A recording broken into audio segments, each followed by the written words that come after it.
Wow. What do you think, Sean? It's an eventful episode. I got something for you.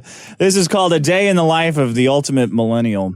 Somebody posted this on Reddit about the last call. Oh, boy. About last week's caller, who's a millennial who owned a hammer or didn't own a hammer or something. I wake up at 7 a.m. He did own a hammer. He did own a hammer. Is it just for the record? We don't know that for sure, though. Well, he said that he did. He said that he did. I wake up at 7 a.m. I rehang a picture that had fallen off the wall from the night earlier. I hung it with a thumbtack. No hammer needed. I decided to make some breakfast. I watched Gordon Ramsay's How to Make the Perfect Scrambled Eggs video and decide to give it a try. I call maintenance to borrow a spatula. Once the maintenance man has brought me a spatula and opened my pickle jar, I begin cooking. As I cook, I listen to the audiobook of the Cliff Notes of my Philosophy 101 textbook. It's a bit wordy, but still interesting. The eggs came out perfectly crunchy. Today was going to be a good day. After eating, I head to work. Just like the explorers of old, like Galileo and Columbus, I aggressively rose through the ranks of NASA to have a fulfilling career as their top social media manager. I expected to spend the day watching Photoshop tutorials on how to remove swears from black hole memes I wanted to tweet. When I arrived, however, I noticed police cars. One of the welders stole one of the gold-plated mirrors from the space telescope. The cops needed a picture of the suspect.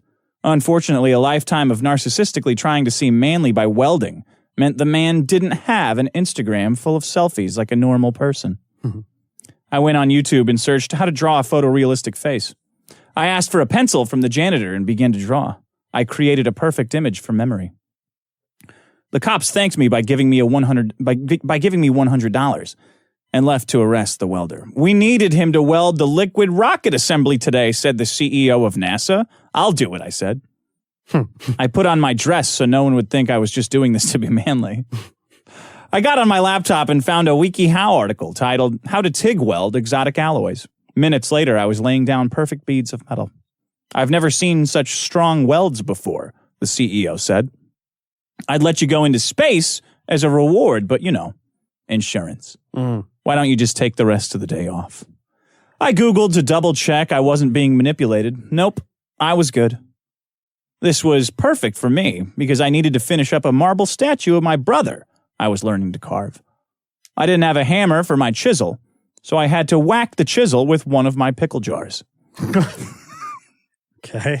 This made the sculpting take longer. The sculpture was for my brother's funeral today.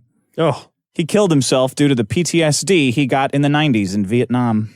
I guess he must have seen a Seinfeld rerun that sent him over the edge. Oh, Jesus. When I got there, I was told that the violinist they hired to play got a flat tire. I guess they didn't have Google?